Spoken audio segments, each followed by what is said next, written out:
माने कहिते गले गेंडेलांकर भाग्य रे शनि दशा पड़ी। अरे दिल्ली रे तो आम आदमी पार्टी आ कांग्रेस हारिला बीजेपी जितिला हेले ओडिसा रे गेंडेलांक मन काहे की दुख काहे की सोशल मीडिया रे चित्कार करी आरंभ कर देलेनी ईवीएम हार जा गई गला इलेक्शन कमिशन पर भरोसा नहीं। गोपाल वीडियो हेलो बढ़िया चमत्कार।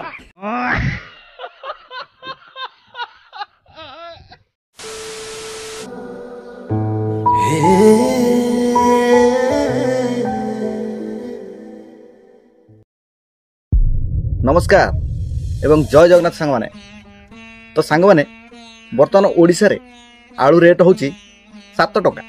आ एटा ओडिशा पे गोटे बड़ अचीवमेंट कहीं ना काली जो आमको डराउथिला वेस्ट बेंगल रो ममता दीदी माने आलू आमको दौनुथिला एवं आलू रे पूरा चढ़ा दर लगाउथिला आ जहा फल रे यूपी रु आलू आने पई आम सरकार बाध्य होथिले।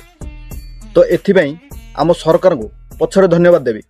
किंतु सर्वप्रथमे आम ओडिशावासी के जो माने दिन राति कठिन परिश्रम करी आलूर चढ़ा दर को नियंत्रण को आनी से हृदय अनेक अनेक धन्यवाद देवी। कहीं तांकर कड़ा मेहनत जो आम ओडिशा रे आज आलू चाष रे सफलता हासिल कर। आ गोटे कथा होची एथिरे मु आम ओडिशा सरकार को एथिपे पछरे रखिली कहीं आम ओडिशा सरकार चाहिले भी जेबेटू आलूर समस्या बढ़ी सेबेटू ओडिशा रे शीतल भंडार खोली पारथांते। आलूर अभावी बिक्री खेती रे चाषी बेपारी मालामाल एबे 7 टका कहउजंती के 5 टका एमती होउजी सेथिरे किछि नै आलू रखिया पय जागा शीतल भंडार नै। सरकार चाष कर जदि रखंतु ताले आगु किछि 5 दुकान जेतले अधिक रेट होउची आमे सब आनी खांतु। सारा मसला सब उच्च रेट रे किनिलु किंतु किनला पर कोन होबो बर्तमान अमर टाइम रे आमे जति रखिया था रखिबु आ बाकी तक आमे सब बिकी दो व्यापारी मानकु व्यापारी माने ताको लेकिना स्टोर रे रखिकिना उच्च रेट रे आनिना हमकु पुणी बिकिबे। गत वर्ष आलू तिरोड समय ओडिशा एवं पश्चिमबंग मुहांमुही होइथिले। पश्चिमबंग आलू न देबारु ओडिशा सरकार उत्तर प्रदेश रु आलू आनिथिले ताहा भी यथेष्ट होई नथिला। ए वर्ष से भली परिस्थिति सृष्टि हेबा पूर्वरु सरकार प्रस्तुति करिबा जरूरी। किंतु एथिरे अंधभक्त माने गोटे खास मंतव्य देबे जोटा कि गोटे कथा केवल कमेंट रे आसीबो तम नवीन सरकार कोन पई एते दिन हला करि नथिले आ तम नवीन सरकार कोन पई 24 वर्ष रे छोड़ी पेलेनी। आबे 24 वर्ष रे छोड़ी पारिलेनी बोली ओडिशावासी बुझितिले आ सेथि पई 24 वर्ष सरकार को हटेई कि नुवा सरकार ओडिसा रे गठन करथिले।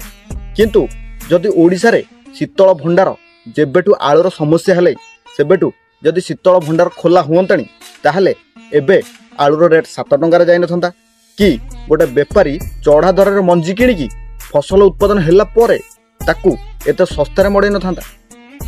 सीए भी चाहिए शीतल भंडार आलू को स्टॉक करिकी आराम से गोटे स्थिर रेट रे बिक्री करि पारथांता। एइटा तमे गोटे थर बुझियार अछि। तमे तो वीडियो को शेष पर्यंत देखिबोनी तमे केवल गोटे कथा कहबो 24 वर्ष नवीन सरकार किछि मोडी पाले किछि भी छोड़ी पाले।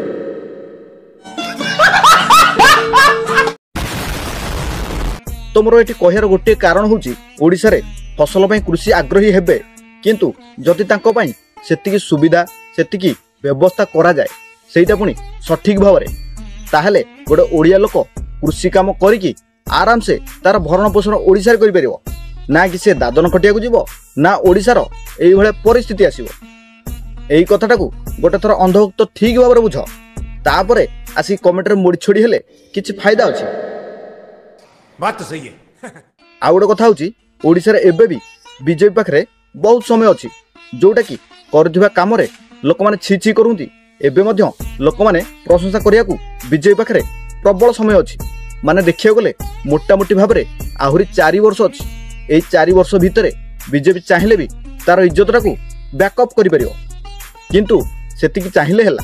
किंतु ये ऊपर अंधभक्त गोटे पद न कहि डायरेक्ट गोटे कथा छोड़ी मोड़ी बहुत कहूंती दिल्ली रे वर्तमान भगवा रंग खेली गला आ गेंडालिया मानकर पूरा फुल फाटी गला। कहिते गले गेंडेलांकर भाग्य रे शनि दशा पड़ी। आउ रहले कि कांग्रेसिया कथा संविधान बंचेबार नारा दउतले बुली बुली कि देश सारा आ दिल्लीवासी पूरा संविधान बंचेई देले माने केते दिन मुंड बाडे मु तो कोन सुनिली गेंडालिया घोषणा कर देलेनी आउ 2028 बेले इलेक्शन लड़ीबेनी। हबे बोका जोदांक बुकुचा बुहा तमे गोटे थर भाबो दिल्ली रे कोन बीजेडी शासन करूथला आबे गेंडालिया दलकर काई फाटियो फाटिया कथा जदी केजरीवाल रो फाटियो फाटिया कथा जदी पप्पू बाबूकर फाटियो एथिरे नवीन बाबूकर କଣଟା ଉଖେଡ଼ି ହେଇଯିବ।